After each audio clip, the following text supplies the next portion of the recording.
All right, welcome, welcome, welcome. Thank you guys. I'm just talking while Catherine sits down.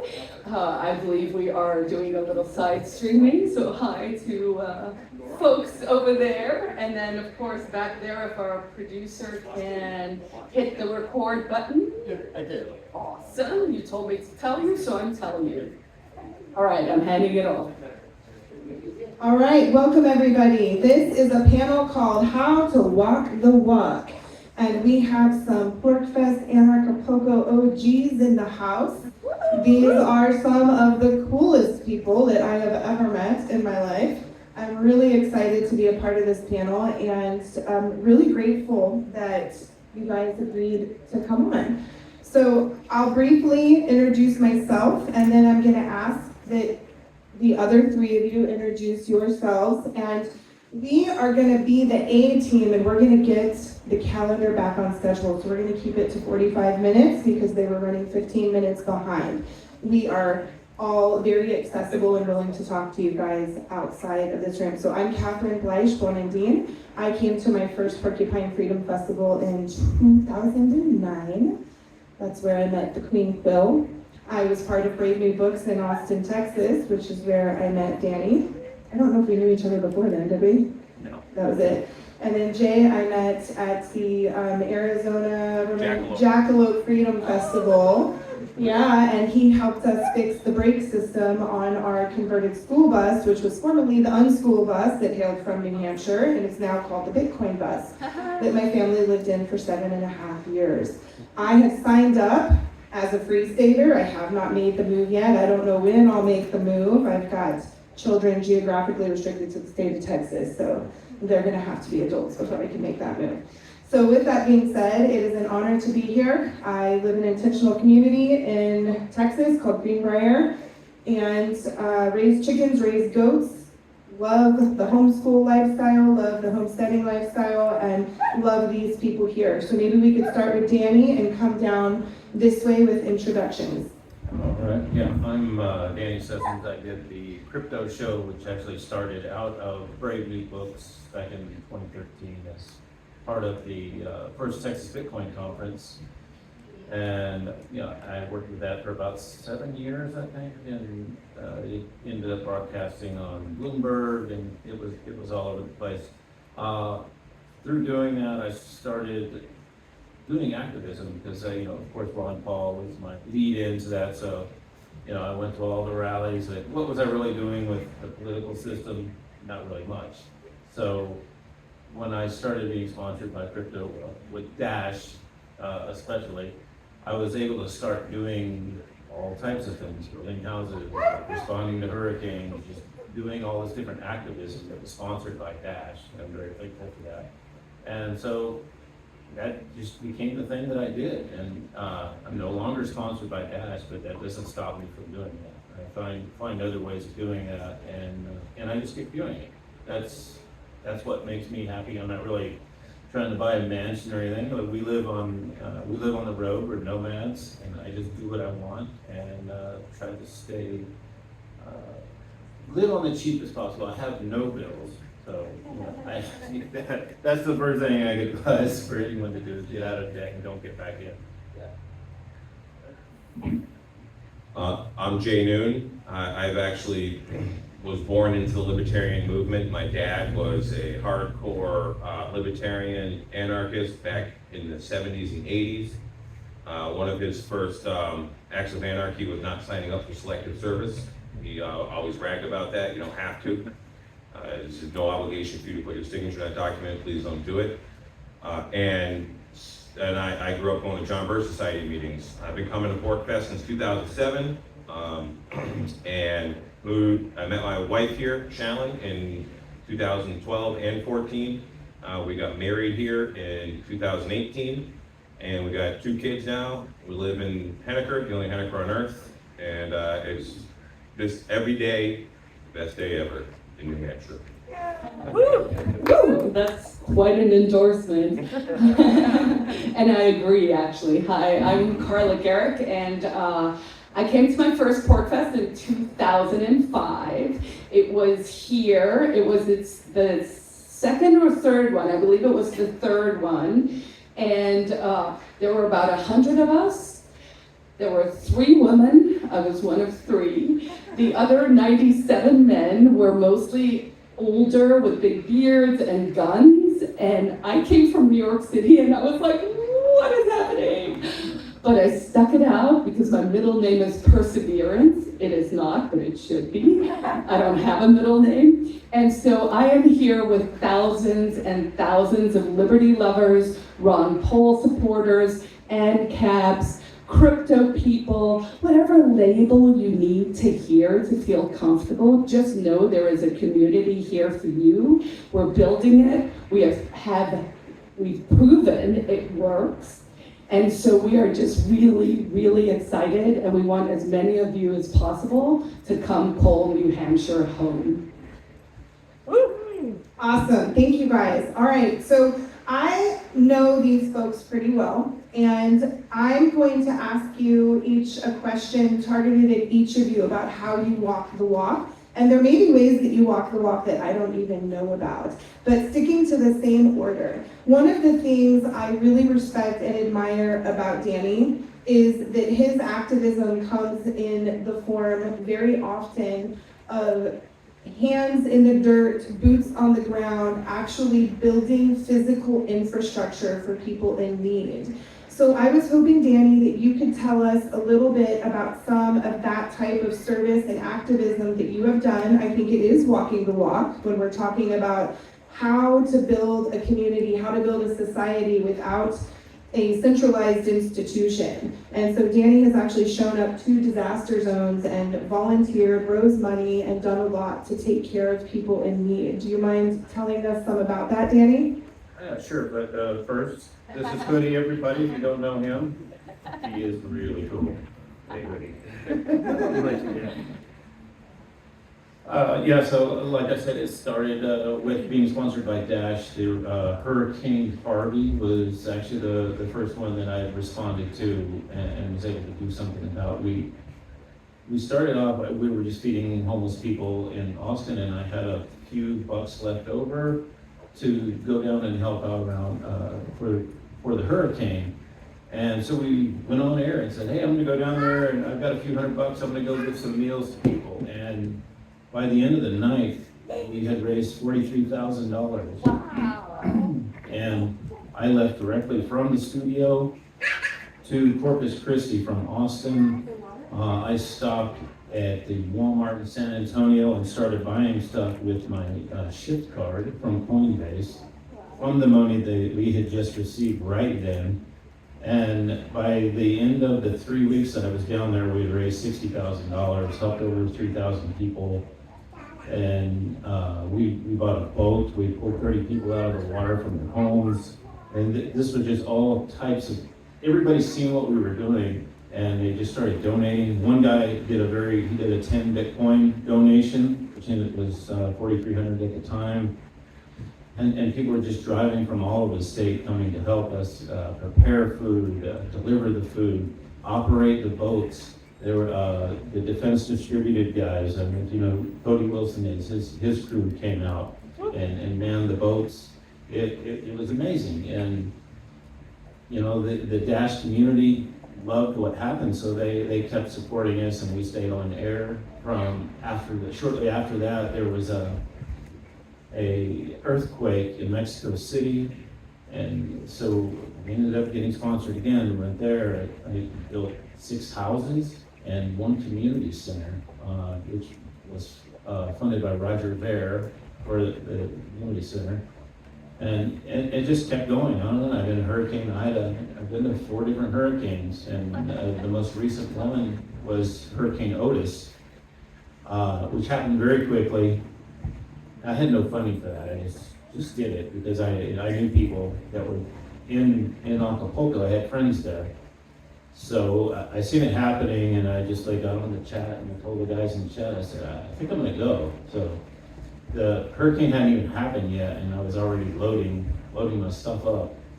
And then as I seen it happening, I was on the road. The next day I was in Acapulco on my motorcycle, and brought Jason Henza, who also comes down there. he helped. We loaded our motorcycles halfway from Morelia and made the back way into Acapulco, and the roads were all blocked. We had to abandon his van and make the rest of our way into Acapulco on motorcycles, because all the roads were really shut down. So we were able to start organizing. We were there before Red Cross, before everybody else. But by the time we got our shit together and actually were handing out stuff, we were with stuff in hand around the same time of Red Cross. So we didn't really get in front of Red Cross. That's a misconception that's been told. But no, we were there and helping as much as possible.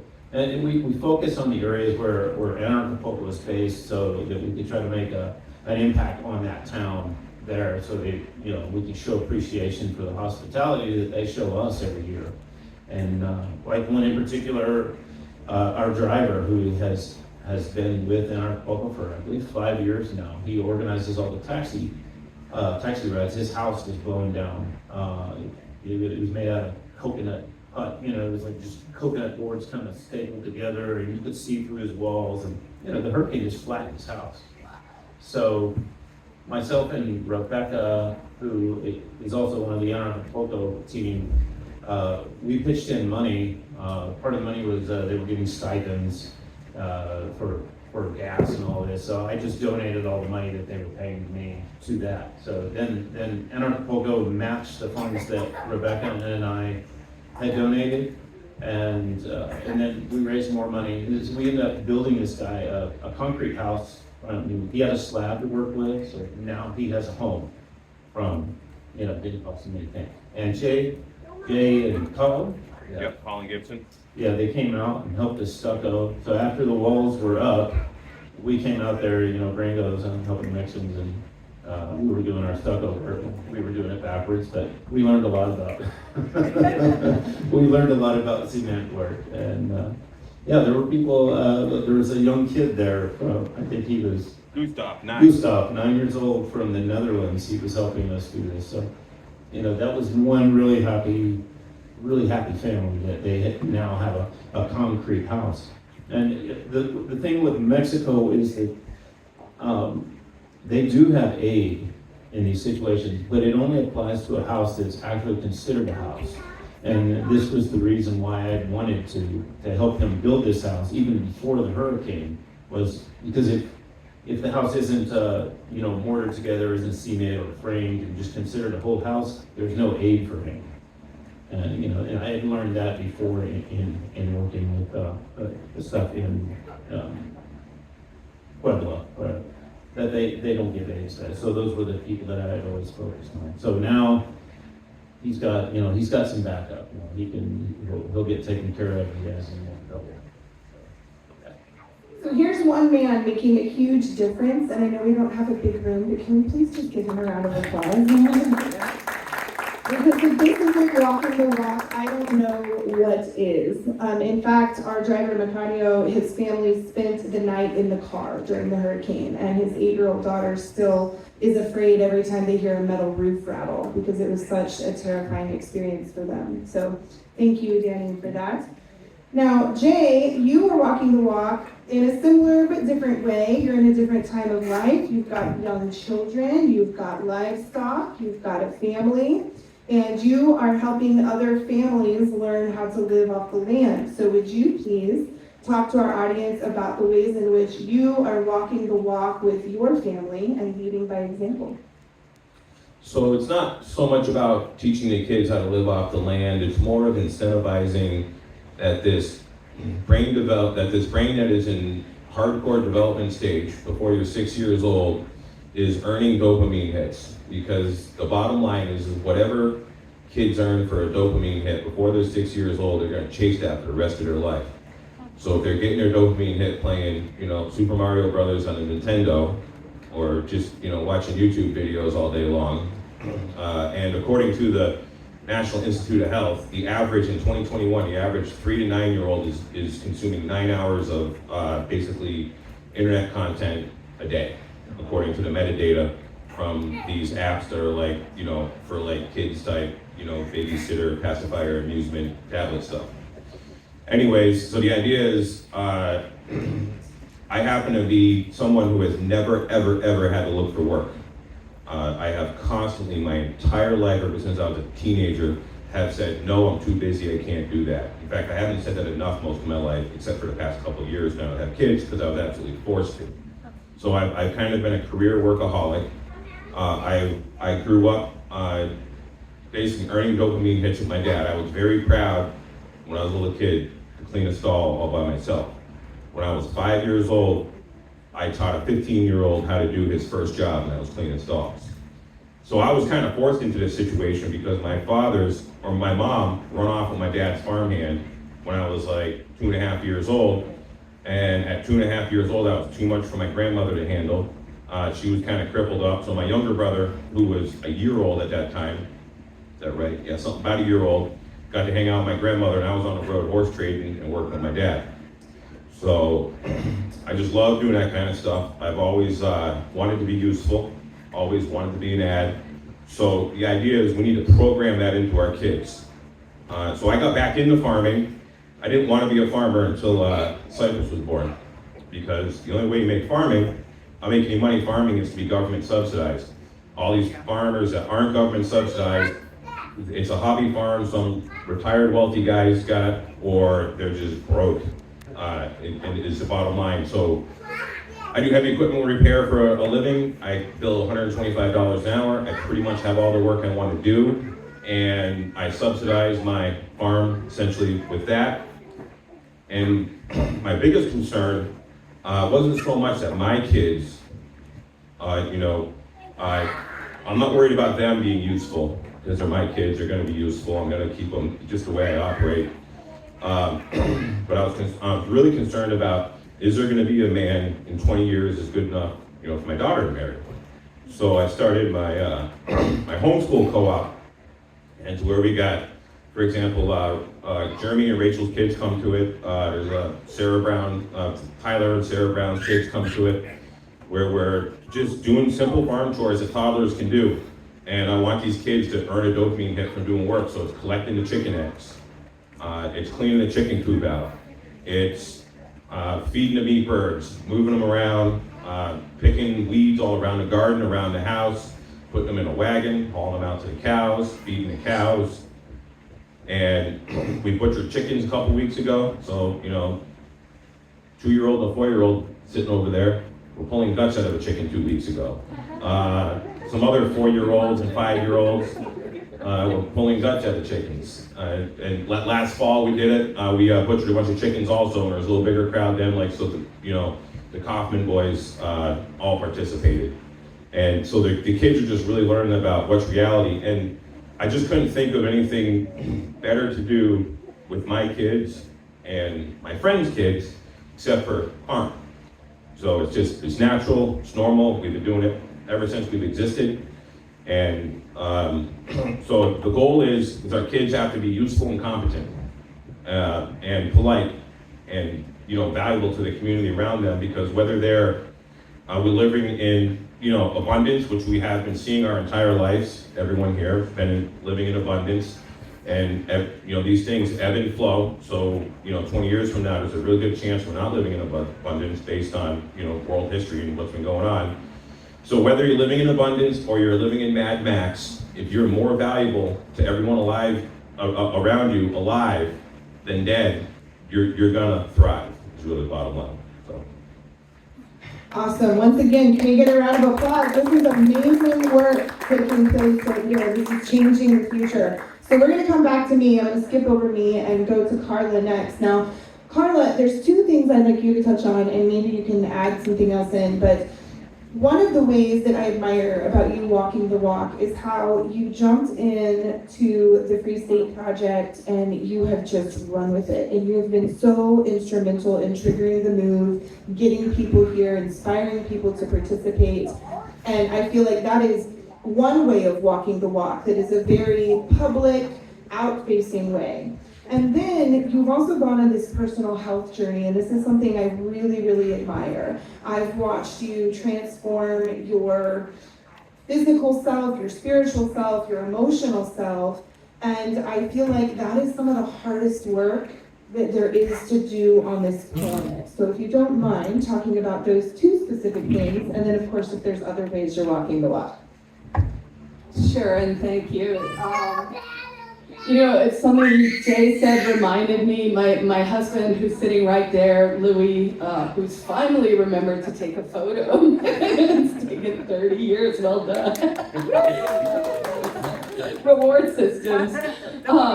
We were just chatting the other day in the house and he kind of looked over at me and he said, you know what I think the motto should be? It should be ladies and gentlemen serving ladies and gentlemen. And I thought, isn't that like a beautiful way to describe in a voluntarist way kind of what we're trying to do? So I guess what I'm trying to do is to evolve from a Neanderthal barbarian into a lady. So for the first part of the question was about my role in the Free State Project. So I moved out here from New York City in 2008. Briefly born and raised in South Africa, won a green card in the lottery. Decided, Louis and I were living together at the time, I was still in law school in South Africa, and I was like, hey, I'm gonna go to America because, the American dream. Do you wanna come? And we were like, let's go on this adventure together. We're gonna get married, we're gonna get green cards. If it works, it works. If it doesn't, it doesn't. Let's try this. We immigrated to Silicon Valley. We got there at the start of the dot-com boom. We took a wild ride through Silicon Valley. I worked at Science and Logitech. Had I stayed at Logitech, I probably would have been a very comfortable in-house counsel working with IP, but instead I jumped to a startup, so I know everything about boom and bust cycles. In that bust, we learned about the Free State Project, so we spent about 3 years backpacking across the world, mostly Southeast Asia, India, got stuck in Goa for longer than we needed to, but also learned a lot. And then learned about the Free State Project, so started coming up here, started coming to our events, Porcfest and Liberty Forum, and I organized Porcfest in 2009, and in 2010, they had moved it to another venue that was actually a state-controlled ski resort, Gunstock, for anyone who's actually following the dramas here in the States.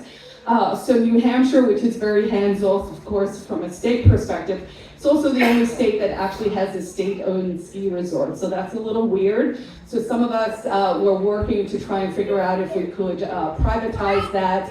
Got into a bit of a skirmish with the governor, so we're in trouble. Anyway, so we moved it back here. I got involved, and we basically, from the time I got involved, I doubled the size of Porcfest in 2009. We then grew again. Then we really started to feel like we had this momentum and we were going to grow. So really my role, I think, has been to put a positive, friendly face on the Free State Project. I actually think that's my best value. People like to call me the cheerleader, and I used to sort of bristle at that, but I'm learning as I'm getting older and evolving to sort of maybe listen to people and, embrace the things that I'm actually strong at instead of fighting it all. So I've been on the board of the Free State Project, triggered the move, got Edward Snowden, did a lot of stuff that now just seems like history, but has put us in the position we are now, which is thriving and growing, and again, seeking those people who really want to come help build what could possibly be a new country one day. At the farthest end of the work I do independence work, and it's marginally a joke, but I also believe aspirationally we go where we set our minds. So I have stopped resisting the idea of, oh wait, I think I'm trying to build a new country, and start to figure out what happens if we actually do that. Like, we can take all this tech, all the blockchain stuff, all the things, we can privatize charity, we can do everything we dream of here if we get all these minds together to do it. So on my personal evolution, I think maybe the biggest thing I changed in my life, which is very similar to our friend Jeff, in with Acapulco is I quit drinking alcohol in 2017. And for people who knew Carla, old Carla, I think the new version is better Carla. You know, at the What a quitter. I quit a year ago. Oh, congratulations. I think quitting alcohol is the trend. Here's the news, folks. I mean, I know I sound like an abolitionist, but alcohol is a neurotoxin that rots your brain. So why?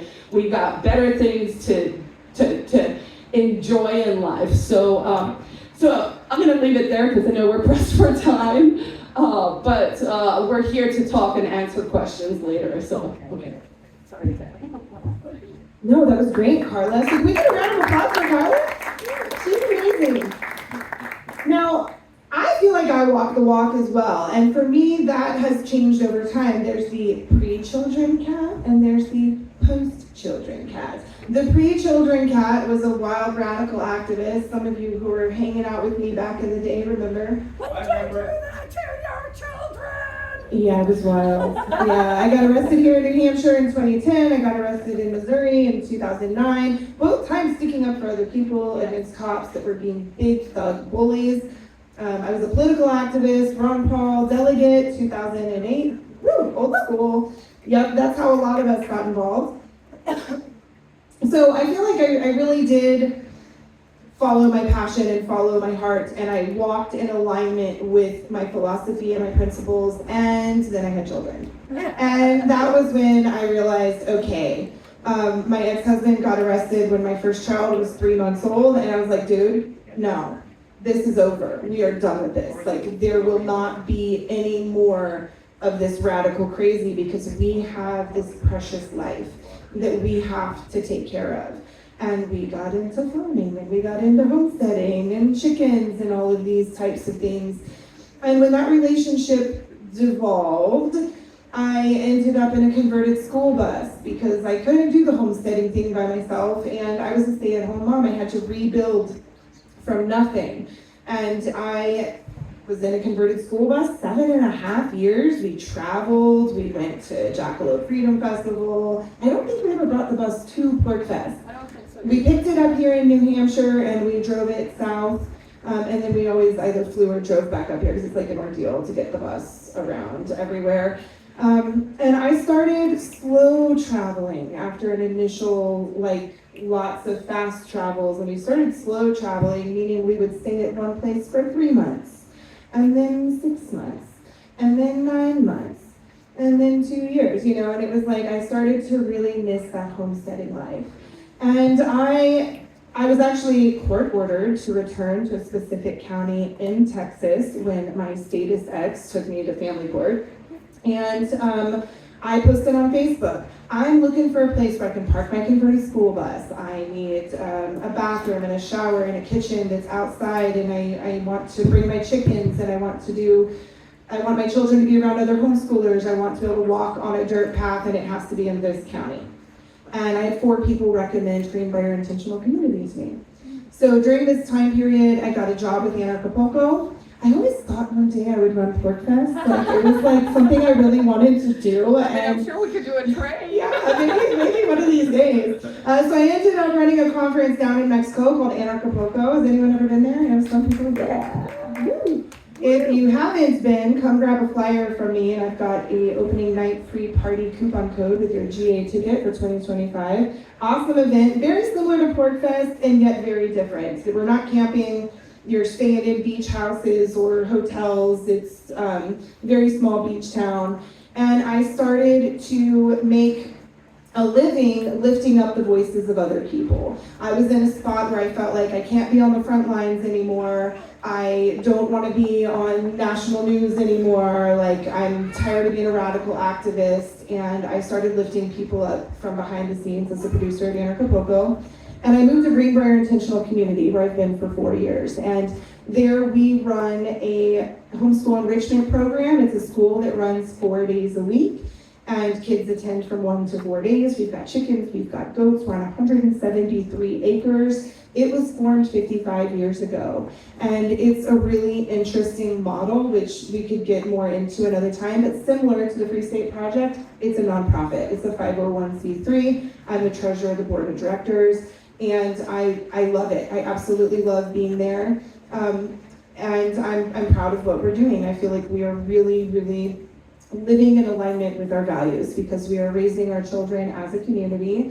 There are 19 adults and about 15 children, and we've got cabins on site that we don't own, the nonprofit owns, so it's a very non-ANCAPy type model. It's very different from anything I ever thought I would end up involved with after being, so Porcfesty and so anarcho-poco-y, but it works. It really, really works. And it may not be where I retire, it may not be where I live forever, but for right now, raising my children, it's a really good model. And I personally believe in a decentralized geography. In case something happens, you've got choices, you've got places to go. So I've got Mexican residency, and we are working toward our passports there. My husband is Italian. I have to learn Italian to get my passport, so I have to do that before my kids turn 18 so I can get them their passports without them having to take Italian tests. And so that's one of the ways I'm trying to walk the walk and live in alignment with my principles. Is I went from undocumented human, I've got children who were born at home with a midwife, and we did not fill out birth certificates, the midwife did, so they were filed at the state as baby girl, baby boy. And Luis Fernando Mises, I don't know how many people here know him, but he's a speaker at Anarcho-Poco. I was debating whether or not to go to Anarcho-Poco, but my kids didn't have passports. And I was like, well, what am I gonna do? They don't have social security numbers, what are we gonna do? And he said, I think your principles are getting in the way of your freedom. And then I realized there's other ways to get around the world and feel more free. And so now I'm going for lots of documentation and lots of access to lots of places. So my children got passports that said baby girl and baby boy on them. They are now older and they wanted their names legally changed, so we got their names changed. Their passports have not been updated. But we let that be their choice, right? So they could have maintained this status as international men and women of mystery with baby girl and baby boy, but that was really embarrassing for them. Their dad enrolled them in public school this past year, and their teachers were calling them baby in front of the whole school. So their names have been legally changed, but it is possible to do. You can have this very undocumented life, and you can also, we've taken another route now, which is lots and lots of documentation. So we've got 10 minutes, and so I'm gonna do my quick fourth question and see, or my third question, and I kept it short on purpose because I knew we're all long-winded people. I did not know we would be 15 minutes short on time. So my question here is, and this is a universal question for everybody, what advice do you have for people who want to live more in alignment with their values? And we'll start with Danny and move down in the same order. This is just a short question. Just do it. that's what I do. I really don't think about the consequences of probably bad advice, but I just go and do things. And I end up in some very interesting situations. Very interesting. But I'm not gonna die regretting that I didn't do something, that's for sure. Because I've done quite a bit and had a lot of fun doing it. I pretty much just do it also. But my advice, let's say you got kids, is be the example you want your kids to be, which means you might have to change your lifestyle a little bit. Program your kids to be, to have these values and morals that you want them to have, and the only way you can really program them to do that is not by telling them to do this, not by saying this is the rules, but just by showing the example. The thing is the little chicken learns from the big chicken, and these developing brains, especially 4 to 6 years old, they are going to mimic everything you do. So if you're mean to your wife, they're going to be mean to mom. Or vice versa. If you're not polite to people, they're not going to be polite to people. So if you just make it a point, because you're going to be the image they're mimicking, and And that way you're sort of not only programming them, you're also programming yourself to be better. So like, one thing I say to people, every time I go to like some store and somebody's working, I say, thank you for coming to work today. And when I got my kids with me, they're usually saying it before I can say it, for example, which is pretty awesome. And people love it when you thank them for coming to work. You get like it stops them, they smile, they get a good response. And so yeah, you just gotta be the examples. And the example for the other kids too. And I'll do a quick example is I have an uncle, he passed away. He spent 5 years in a federal penitentiary. He was kind of always in trouble. And he used to brag about when he was a kid, he hung out with he'd go to New York City for the summer because he was just a troublemaker. So my grandmother would send him away and would trade with her brother. And he would go jack cars with people in New York City. And his son, my cousin, who's now in a mental institution, has been for his entire adult life. He really thought that that's like what you did, because my uncle would brag about this dumb stuff he would do as a kid, because he like thought that was a thing. And at 15, 16 years old, my cousin's like trying to convince me to help him break into cars, and he's out like breaking into cars. And I'm like, I ain't helping you do that. I mean, I knew how to get into the cars. He's just doing stupid stuff, and well, they kind of let him down a very long, bad road. So don't talk about stupid things. Don't hang out with people who are doing stupid stuff. It's just a horrible influence in your kids. Yeah. That is very good advice. I agree with both of you. Obviously, you have to be it, you have to embody it, but based on Kat's question, it actually said that it aligns with your values. And so I think there's also an important question here is sort of figuring out who you want to be so that you can go be it. So for someone like me, I'm 52 years old, and I'm now only deprogramming myself from being a people pleaser. I was a very successful lawyer on 2 continents. Did Carla ever want to be a lawyer? No, she did not, turns out. Now my dad will say, because I had this fight with him 2 weeks ago, he was like, yes, but you want to be a writer, you are a writer, my books are for sale at the back. That is very good, what I just did there, I didn't forget. But he said, you know what, being a lawyer has made you the excellent communicator you are now. So sometimes you got to take the gifts, right, as they come. But also, I am running for office. I have now run for office. This will be the 5th time I'm running in New Hampshire. I ran 3 times for Senate and now twice for the House. Do I really want to be a senator? No, I do not. Do I want to be president of New Hampshire? Yes, I do. So know what you want to be and then go be it. Love it. Okay, awesome. So I feel like these were very masculine responses, and you have this very feminine, explore who you are first. I love that. I agree, just do it, and I also agree, figure out what you want to do first, and that is sometimes the hard part. And there was one piece of advice, I can't remember his last name, Michael something, and he was a Ron Paul 2008 delegate. And after the 2008 campaign, I was feeling really disillusioned. What are we going to do? How are we going to do it? I think this is before I even heard of the Free State Project. And he said, write down 10 things you love to do, and then write down 10 ways to make money doing it. And I was like, wow, that's really interesting. Then you have 100 ways to make money doing what you love. And you can start trying them out. And so just do it and understand that it may not work out the first time you try. And if you do have a family, you've got to do it incrementally, I think, because you want to keep stability for your family. When I was younger, I could just dive right in and just do it and try it and screw up and fail and be in poverty and then bounce out and then screw up again and be in poverty and bounce out and screw up again, and now I do things much more incrementally and much more slowly, but in the end, get clear about what your values are and start taking those baby steps. And that might mean moving to a place like New Hampshire so you can do it in community with people you love. I'm gonna go buy one of Carla's books because I haven't yet. I was trying to write a book at the same time she was, and I didn't finish mine, but I am 150 pages in, so Memoirs of a Radical, and I'm really proud of that. Thank you, I accept your help. We have essential oils and things for sale if you want any of those. And the Anarchapulco crew would love to invite you to Anarchapulco 2025. We've got early bird tickets on sale and flyers right here if you want a free opening night party ticket with your GA ticket. So with that being said, thank you for our short, very fast, How to Walk the Walk panel.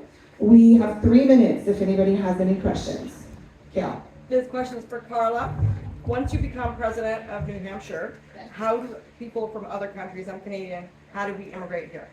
That is a great question. How are we going to deal with citizenship in my monarchy?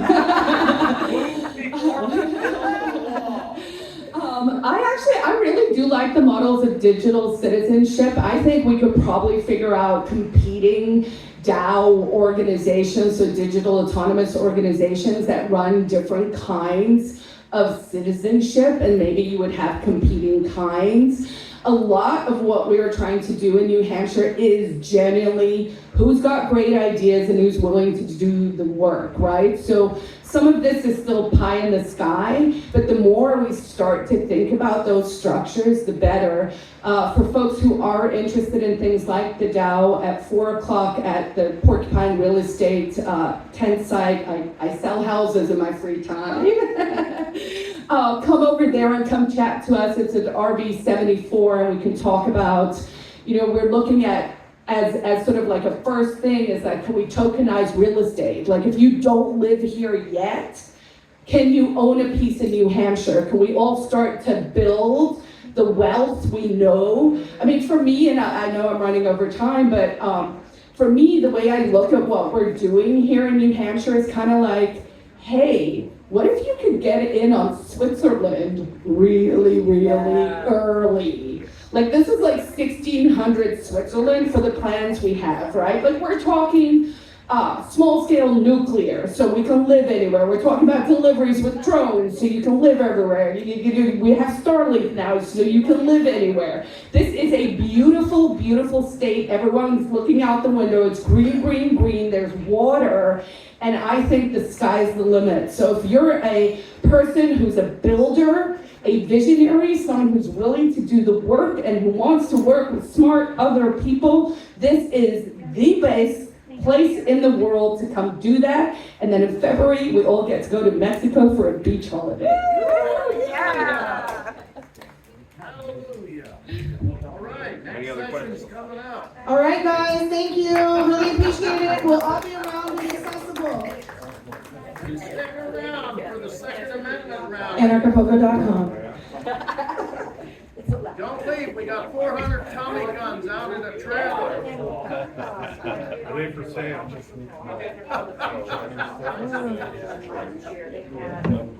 We got